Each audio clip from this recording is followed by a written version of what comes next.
కాదా? మా సంపత్ నాయక్ గారు మేము ప్రశ్నిస్తున్నాం. ప్రతి ఆధారాలు మాజీ మంత్రి మనోడు దగ్గర డబ్బులు తీసుకుంది వాస్తవం, వాళ్ళ తమ్ముడు పోయింది వాస్తవము.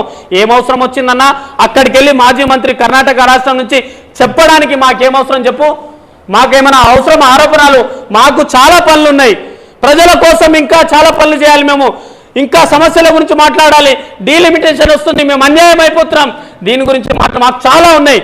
కానీ ఇక్కడ నల్గొండ జిల్లాలో ప్రతి ప్రజాప్రతినిధికి నేను ఈరోజు నిన్న ఒక మీడియాను చూస్తున్నా, గ్రామంలో స్వయంగా మీడియా పోయి హ్యాండ్స్ అప్ చెప్తున్నాను, వాళ్ళకి సెల్యూట్ చెప్తున్నా. మమ్మల్ని నమ్ముతలేరు కదా, మా పైన అటు ఇటు అని చెప్పేసి ఏదో మాటలు మాట్లాడుతున్నారు కదా, ఇగో ఈ ఎంటుకతో సమానం చెప్తున్నాగా, చెప్తున్నాం కదా, ఎక్కడ ఏమి చేయలేరు. మీకు వాళ్ళు కూడా మాట్లాడుతున్నారు. ఇందాక అన్న అడుగుతున్నాడు నాకు,